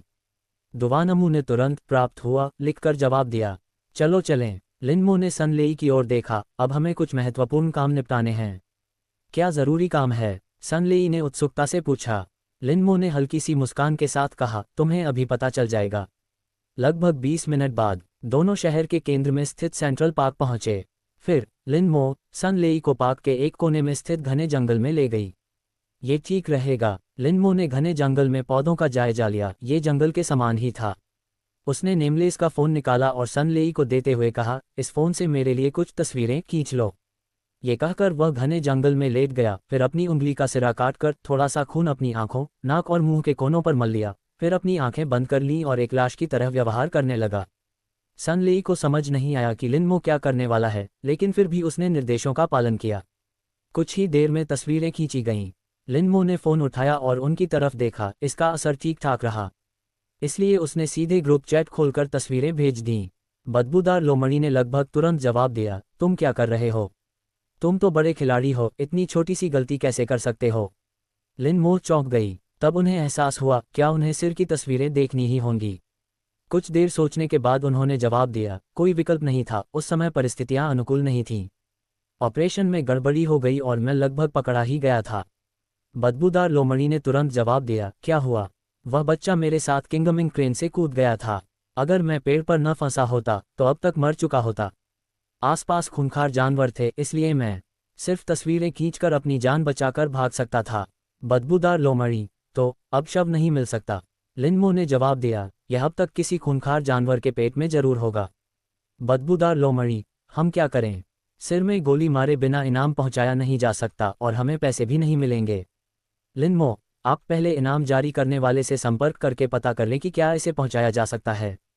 मुझे अपनी चोटों से उबरने की ज़रूरत है और शायद मैं जल्द ही वापस नहीं जा पाऊंगी। इस बार बदबूदार लोमड़ी ने जवाब देने में काफ़ी समय लगाया और उसने सिर्फ एक शब्द कहा, ठीक है। लिनमो ने ग्रुप चैट बंद कर दी और अपना फ़ोन एक तरफ रख दिया। इस मामले को सुलझा लिया गया है, फिलहाल उनकी पहचान उजागर नहीं की जानी चाहिए। बाकी सब कुछ स्टिंकी फॉक्स के संपर्क में आने के बाद के परिणाम पर निर्भर था। और इस समय वो tilde tilde tilde tilde tilde tilde शहर में अचानक एक तीखी चेतावनी की आवाज़ गूंज उठी। आवाज़ एक साथ सभी दिशाओं से आई और लगभग तुरंत ही पूरे शहर में फैल गई। लिनमो और सन लेई दोनों के चेहरे पल भर में बदल गए, क्योंकि यह चेतावनी ठीक उसी तरह आने वाली विनाशकारी लहर का संकेत थी। भाई मो, अब हम क्या करें? सन लेई ने अनजाने में लिनमो की ओर देखा, शहर के बाहरी इलाके की ओर। लिनमो के बोलने से पहले ही वह दौड़कर बाहर निकल गया। ये देखकर सन लेई तुरंत उनके पीछे पीछे चली गई, पार्क से बाहर भागते हुए। बाहर की सड़कों पर पहले से ही अफरा तफरी मची हुई थी। गाड़ियां हॉर्न बजा रही थीं, पैदल यात्री तेजी से दौड़ रहे थे, सबके चेहरे पर तीव्र भय के भाव थे। इस समय तक यातायात नियम महज एक औपचारिकता बनकर रह गए थे। चौराहे पर सैकड़ों कारें एक साथ फंसी हुई थीं, रास्ते का अधिकार पाने के लिए होड़ लगी हुई थीं और उनके हॉर्न कान फाड़ देने वाले शोर मचा रहे थे। बड़ी संख्या में पैदल यात्री बेतहाशा भाग रहे थे, जिसके चलते लगातार टक्करें और भगदड़ मच रही थी। लेकिन फिर भी कोई नहीं रुका। इस दृश्य को देखकर लिनमो ने असहाय होकर आह भरी और शहर के बाहरी इलाके की ओर दौड़ती रही। ऐसा नहीं था कि वह उदासीन था और मदद नहीं करना चाहता था, बल्कि बात यह थी कि बीस्ट टाइड के कारण फैली दहशत उसके नियंत्रण से बाहर थी।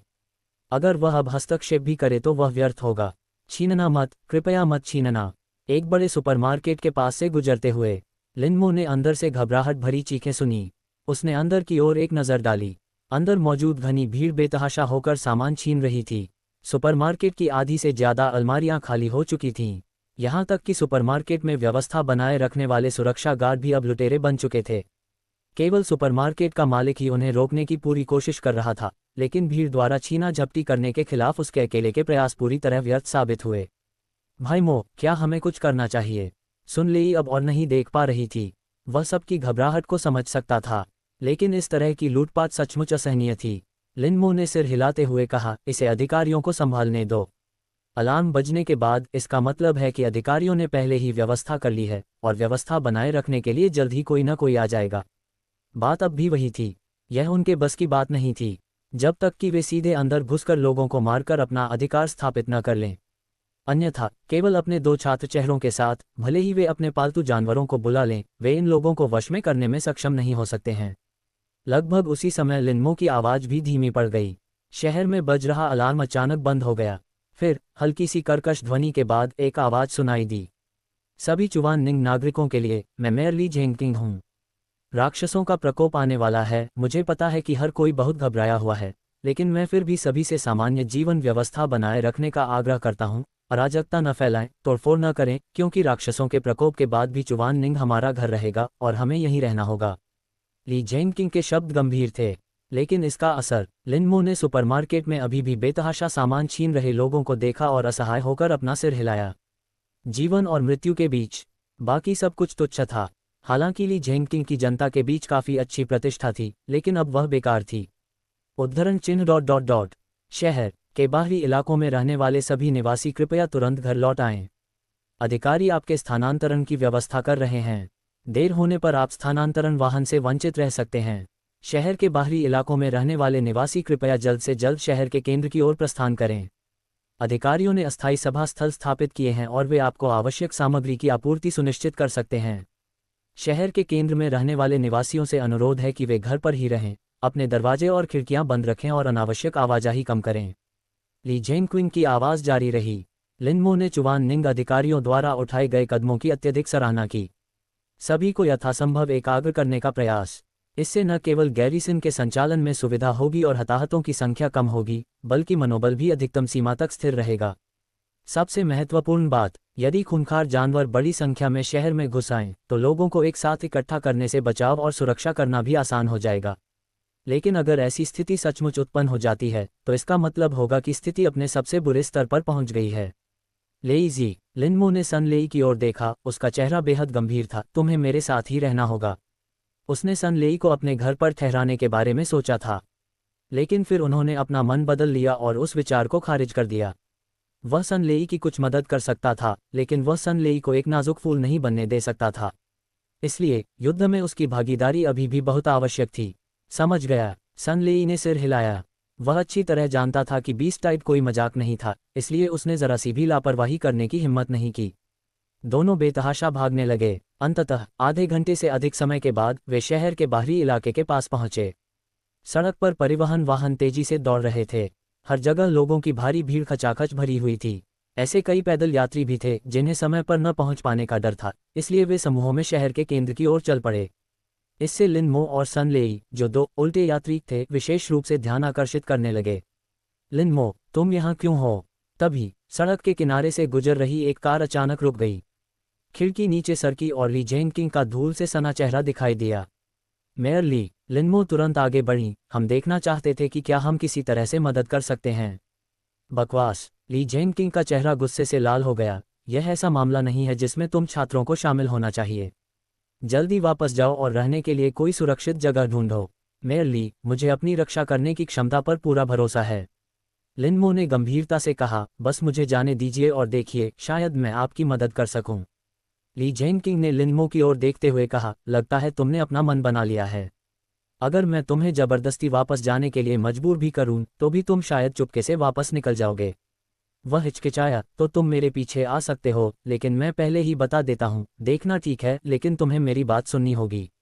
जब मैं तुम्हें पीछे हटने के लिए कहूं, तो तुम्हें तुरंत पीछे हटना होगा। ठीक है, लिनमो ने बिना किसी झिझक के सहमति दे दी। जब वास्तविक खतरा उत्पन्न होता, तो भले ही ली जेंकिंग कुछ न कहता, वह पीछे हट जाता। कार में बैठ जाओ, ली जेंकिंग ने जगह बनाते हुए कहा। लिनमो ने झट से सन लेई को अंदर बैठने का इशारा किया और फिर कार शहर के बाहरी इलाके की ओर चल पड़ी। मेयर साहब, क्या कोई नई जानकारी है? अभी स्थिति क्या है? लिनमो ने पूछा। ली जेनकिंग ने गंभीर भाव से सिर हिलाया। स्थिति बहुत खराब है। गैरिसन का अनुमान है कि यह कम से कम मध्यम आकार के भयंकर प्रकोप का सामना करेगा। मध्यम आकार का? लिनमो की आंखें थोड़ी सिकुड़ गईं। बीस्ट टाइड रिकॉर्ड्स में बीस्ट टाइड के पैमाने और विनाशकारी शक्ति के आधार पर उन्हें 4 श्रेणियों में विभाजित किया गया है: छोटा, मध्यम, बड़ा और प्रलयकारी। स्मॉल बीस्ट टाइड उसी तरह की आपदा है जिसका जिक्र लिनमो ने पहले किया था, जिसमें 30,000 लोगों की मौत हुई, अरबों डॉलर का नुकसान हुआ और लाखों लोग विस्थापित हुए। एक मध्यम दर्जे की विनाशकारी लहर के परिणामस्वरूप 100,000 से अधिक मौतें होंगी, सैकड़ों अरबों का नुकसान होगा और लाखों लोग विस्थापित होंगे। सबसे महत्वपूर्ण बात, गैरिसन की भविष्यवाणी में कम से कम शब्द का प्रयोग।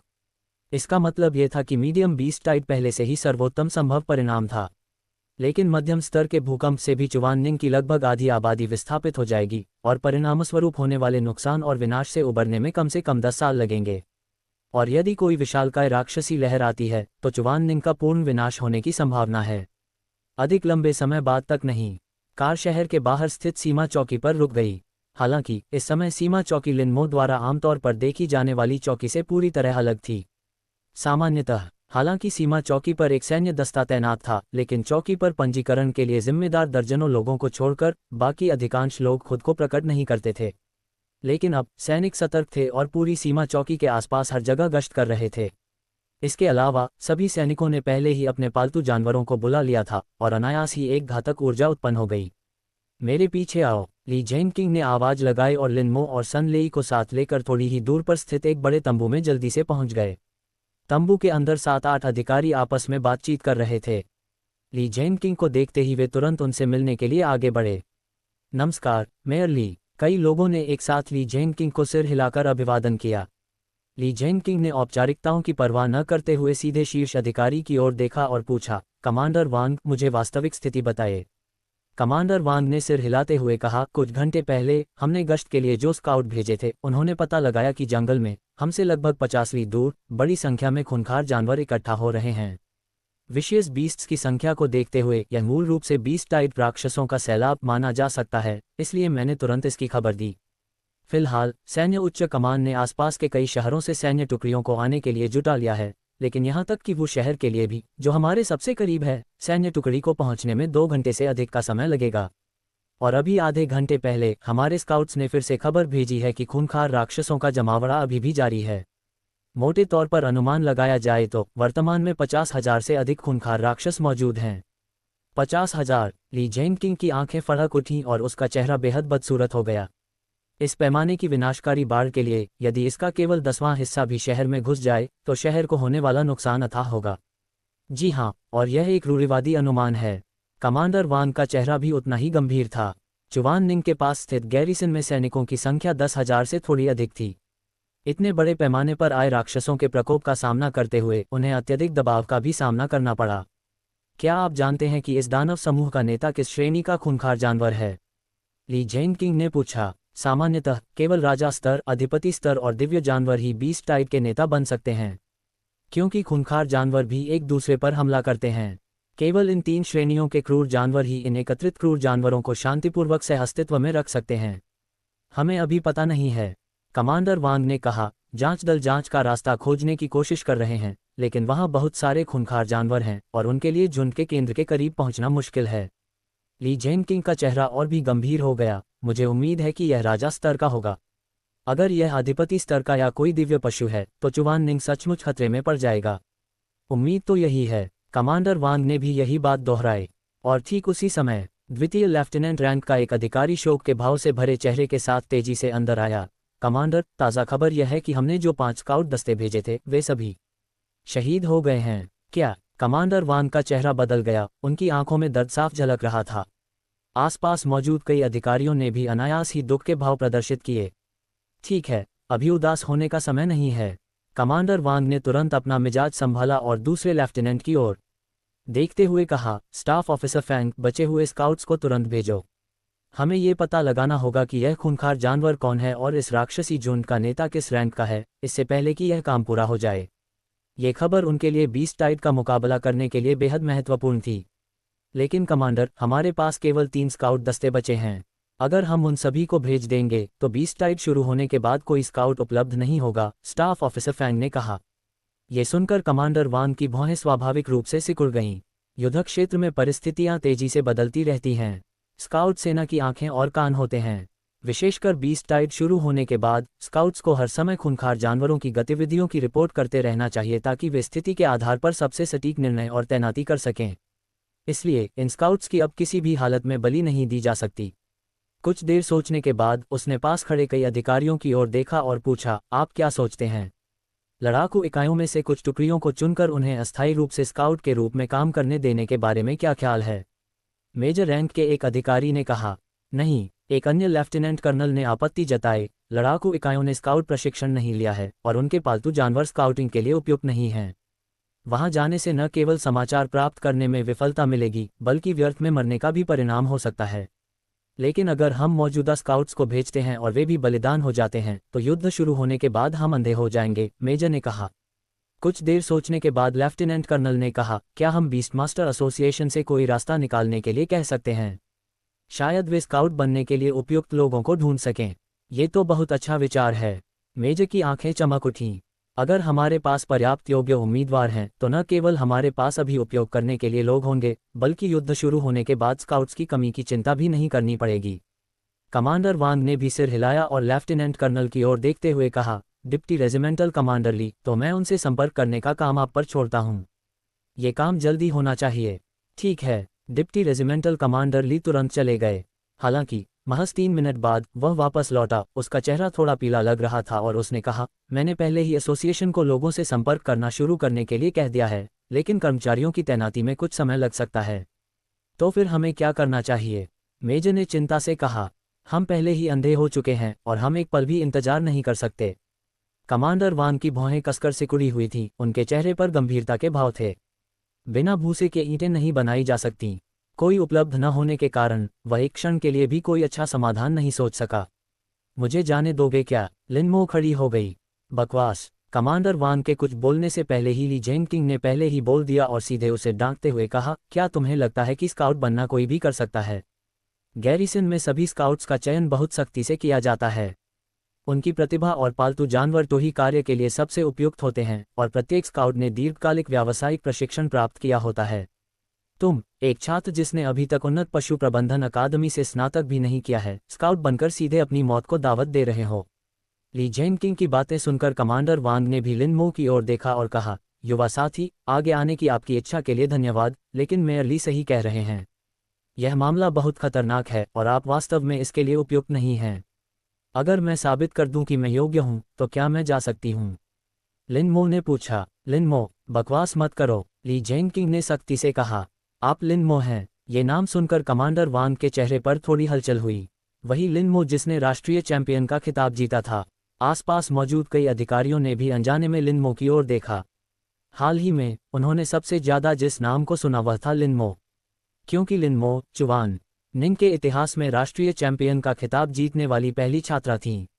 उन्होंने एक बार फिर चुवान निंग के शून्य रिकॉर्ड को तोड़ दिया और एक नया इतिहास रच दिया। मैं ही हूँ, लिनमो ने सिर हिलाया। तो फिर मुझे थोड़ी जिज्ञासा हो रही है। कमांडर वांग ने लिनमो की ओर देखा। तुम कैसे साबित करोगे कि तुम स्काउट बनने के योग्य हो? अगर मैं साबित कर दूं कि मैं योग्य हूं तो क्या आप मुझे जाने देंगे?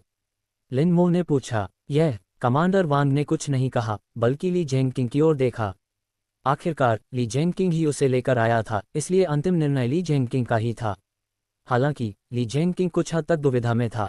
एक तरफ वह जानता था कि वर्तमान स्थिति तनावपूर्ण है, अगर लिनमो उपयुक्त है तो उसे जाने देना चाहिए। आखिरकार इससे चुवान निंग के सभी लोगों की सुरक्षा पर काफी असर पड़ सकता है। लेकिन दूसरी ओर लिनमो राष्ट्रीय चैंपियन थे, उनका भविष्य उज्ज्वल और असीमित था। अगर ऐसे प्रतिभाशाली व्यक्ति को उसकी अनुमति के कारण कोई दुर्घटना हो जाती है तो उसे वास्तव में यह नहीं पता होगा कि लिनमो के परिवार, किंगयुआन अकादमी या हुआक्सिया के अधिकारियों को कैसे जवाब देना है। मेयर ली, लिनमो जानती थी कि ली जेनकिंग किस बात को लेकर चिंतित है। कृपया मुझ पर भरोसा कीजिए। भले ही मैं एक जासूस के तौर पर कोई जानकारी न जुटा पाऊं, लेकिन मुझे पूरा विश्वास है कि मैं अपनी सुरक्षा सुनिश्चित कर सकती हूं। ली जेनकिंग ने कुछ देर सोचा, फिर दांत पीसते हुए कहा, ठीक है। पहले मुझे साबित करो कि तुम स्काउट बनने के योग्य हो। अगर तुम्हारा सबूत मुझे यकीन दिला देगा तो मैं तुम्हें जाने दूंगा। ठीक है, लिन मो ने सिर हिलाया। तो कमांडर वांग, कृपया तंबू में मौजूद बाकी लोगों से थोड़ी देर के लिए बाहर आने को कहें। कमांडर वांग ने तुरंत बात मान ली। अन्य अधिकारियों को इस पर कोई आपत्ति नहीं थी। आखिरकार हर बीस्टमास्टर का अपना एक रहस्य होता है, इसलिए वे लिन मो के अनुरोध को पूरी तरह से समझ गए। बाकी लोगों के चले जाने के बाद तंबू में केवल 4 लोग ही बचे थे, लिन मो, सन लेई, ली जेंगकिंग और कमांडर वांग। तो मैं शुरू करता हूँ। लिन मो ने ली जेंगकिंग की ओर देखा। ली जेंगक्विंग के सिर हिलाने के बाद उसने सीधे स्टील थ को सक्रिय कर दिया। अगले ही पल उसकी आकृति पूरी तरह से गायब हो गई। कौशल उधार लेना, और यह एक गुप्त कौशल है। कमांडर वांग की आंखें चमक उठीं जब उन्होंने उस जगह को देखा जहां लिन मो गायब हो गई थी। उनके चेहरे पर उत्साह के भाव साफ झलक रहे थे। एक स्काउट के लिए स्टील थ टाइप स्किल निस्संदेह सबसे बेहतरीन स्किल थी, इसमें कोई शक नहीं। यह ली जेंगकिंग चौंक गया, फिर उसने व्यंग्यात्मक मुस्कान के साथ अपना सिर हिलाया। उसने शुरू में सोचा था कि अगर लिन मो द्वारा दिया गया सबूत पर्याप्त मजबूत नहीं हुआ तो वह लिन मो के विचार को सीधे तौर पर अस्वीकार कर देगा। चाहे कुछ भी हो जाए, वह लिन मो को इतना बड़ा जोखिम उठाने नहीं दे सकता था। लेकिन उन्हें इस बात की उम्मीद नहीं थी कि लिन मो द्वारा प्रस्तुत सबूत न केवल मजबूत होंगे बल्कि अकाट्य भी होंगे। अगर वह आपत्ति करना भी चाहता तो उसे कोई उपयुक्त बहाना नहीं मिल पाता। उनके बगल में सन लेई की आंखें अविश्वास से चौड़ी हो गई थीं। वह अभी तक एट्रीब्यूट शेयरिंग तक भी नहीं पहुंचा था, लेकिन लिन मो पहले से ही कौशल उधार लेने की क्षमता का उपयोग करने में सक्षम थी।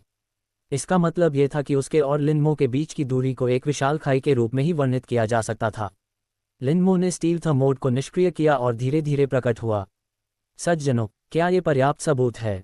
कमांडर वांग ने कुछ नहीं कहा, बल्कि एक बार फिर ली जेंगकिंग की ओर देखा। अब मुझे तुम्हें रोकने का कोई कारण नहीं दिखता। ली जेंगकिंग ने बेबसी से सिर हिलाया। लेकिन तुम्हें मुझसे वादा करना होगा कि तुम सुरक्षित लौट आओगे, वरना मुझे डर है कि मैं बाकी जिंदगी पछतावे में बिताऊंगा। मैं वादा करती हूँ, लिन मो ने गंभीरता से कहा। अच्छा, ली जेंगकिंग ने सिर हिलाया। कमांडर वांग, आप व्यवस्थाओं का ध्यान रखें। कमांडर वांग ने तुरंत तंबू के बाहर देखा। आप अंदर आ सकते हैं। साथ ही स्टाफ ऑफिसर फैंग, जाओ और तुरंत स्काउट उपकरण तैयार करो। जी, स्टाफ ऑफिसर फैंग ने जवाब दिया और चले गए। अन्य अधिकारी एक एक करके तंबू में लौट आए। फिर लिन मो की ओर मुख करके उन सभी ने सैन्य सलामी दी। एक विद्यार्थी संकट की ऐसी घड़ी में आगे आने को तैयार, चाहे लिन मो आवश्यक जानकारी सफलतापूर्वक जुटा पाए या नहीं। उनके साहस और जुनून ने ही उन्हें सलाम के योग्य बनाया। लिन मो एक सैनिक नहीं था और सलाम करना नहीं जानता था, इसलिए उसने जल्दी से झुककर अभिवादन किया। आप सभी कृपया ऐसा न करें। मैं चुवाननिंग के लिए बस अपना छोटा सा योगदान दे रहा हूँ। यही मेरा कर्तव्य है। लिन मो, तुम तो बहुत ही विनम्र हो। कमांडर वांग ने कहा, तुम इस सलामी के बिल्कुल हकदार हो। इतना कहकर वह स्वयं आगे बढ़कर लिन मो को उठाने में मदद करने लगा। मैं रेजिमेंटल कमांडर वांग केरोंग, चुवाननिंग में तैनात 10,000 से अधिक गैरिसन सैनिकों की ओर से यह वादा करता हूं कि आज से तुम हमारे चुवाननिंग के भाई और साथी सैनिक हो। गैरिसन, भविष्य में यदि आपको कोई परेशानी हो तो आप हमारे पास आ सकते हैं। जब तक ये सैन्य अनुशासन या राष्ट्रीय कानून का उल्लंघन नहीं करता, हम हर संभव प्रयास करेंगे, चाहे कुछ भी हो जाए। अन्य अधिकारियों ने एक स्वर में कहा। यह लिन मो को सच में समझ नहीं आ रहा था कि क्या कहे। सच तो यह है कि चाहे उसने चुवाननिंग में रहने का विकल्प चुना हो या स्काउट बनने के लिए स्वेच्छा से आगे आया हो, उसके कुछ स्वार्थी इरादे थे, क्योंकि उनके लिए यह अपनी ताकत को तेजी से बढ़ाने का एक अवसर था और उन्हें अपनी सुरक्षा सुनिश्चित करने की अपनी क्षमता पर पूरा भरोसा था। हालांकि रेजिमेंटल कमांडर वांग केरोंग और अन्य लोगों के कार्यों ने उनके दिल की गहराई से थोड़ी सी शर्मिंदगी को उभार दिया। उसकी निगाहें अधिकारियों पर घूम गईं और उसने गंभीरता से वादा किया, आप सभी निश्चिंत रहें, मैं उस व्यक्ति का पद और नस्ल पता लगाने की पूरी कोशिश करूंगा जिसने इस दरिंदे के प्रकोप को शुरू किया। अगर आप पता लगा सके तो बेहतर होगा, लेकिन अगर यह नामुमकिन हो तो अपनी सुरक्षा को प्राथमिकता दें। रेजिमेंटल कमांडर वांग केरोंग ने गंभीरता से कहा, आप न तो सैनिक हैं और न ही असली स्काउट। मिशन विफल होने पर भी कोई आपको दोष नहीं देगा। मैं समझ गई। लिन मो ने सिर हिलाया। तभी स्टाफ ऑफिसर फैंग स्काउट उपकरणों का एक सेट लेकर अंदर आए। सुरक्षात्मक सूट और कीट निरोधक जैसी बुनियादी वस्तुओं के अलावा सबसे महत्वपूर्ण चीज एक उच्च शक्ति वाला रेडियो संचार उपकरण था। स्थिरता और सुविधा दोनों ही मामलों में यह चीज मोबाइल फोन से कहीं बेहतर थी। रेजिमेंटल कमांडर वांग केरोंग ने वह उपकरण लिया और स्वयं लिन मो को उसका उपयोग करना सिखाया। लिन मो के सीख लेने की पुष्टि करने के बाद उसने लिन मो को उपकरण पैक करने दिया और फिर आग्रह किया, तुम्हें सावधान रहना चाहिए। ली जेंगकिंग भी लिन मो के पास गया। वह कुछ कहना चाहता था लेकिन अंत में उसने सिर्फ 4 शब्द कहे, सुरक्षा सर्वोपरि है। भाई मो, मैं तुम्हारे लौटने का इंतजार करूंगी। सन ली आगे बढ़ी और लिन मो को गले लगा लिया। वह जानता था कि लिन मो के पास कई तरकीबें हैं, लेकिन राक्षसों की लहर के सामने कुछ भी हो सकता है। असंख्य तरीकों के बावजूद सुरक्षा की गारंटी नहीं थी। चिंता मत करो, लिन मो ने सन लेई की पीठ थपथपाई, फिर ली जेंगकिंग की ओर देखा। मेयर ली, मैं अपने दोस्त को आपके भरोसे छोड़ रहा हूँ। कृपया मेरे लौटने तक उसकी सुरक्षा सुनिश्चित करें। चिंता मत करो, जब तक मैं जीवित हूँ उसके सिर के एक बाल को भी नुकसान नहीं होगा, ली जेंगकिंग ने गंभीरता से कहा। तो मैं चलती हूँ, सब लोग मेरी खुशखबरी का इंतजार करो। लिन मो ने वहां मौजूद सभी लोगों को देखकर मुस्कुराया और फिर तेजी से तंबू से बाहर निकल गई। सलाम, रेजिमेंटल कमांडर वान केरोंग ने आदेश दिया। वहां मौजूद सभी अधिकारियों ने पीछे हटते हुए लिन मो की पीठ को सैन्य सलामी दी। लिन मो के कदम थोड़ी देर के लिए रुके, फिर अचानक उसने अपनी गति बढ़ा दी और आगे घने जंगल में दौड़ पड़ा। तो ये था बीस्ट टेमिंग ईरा कहानी का 311 से 320 तक की एपिसोड। अगर कहानी पसंद आई तो सब्सक्राइब, लाइक और कमेंट करें, और भी इसी तरह के कहानी सुनने के लिए हमारे साथ जुड़े रहे।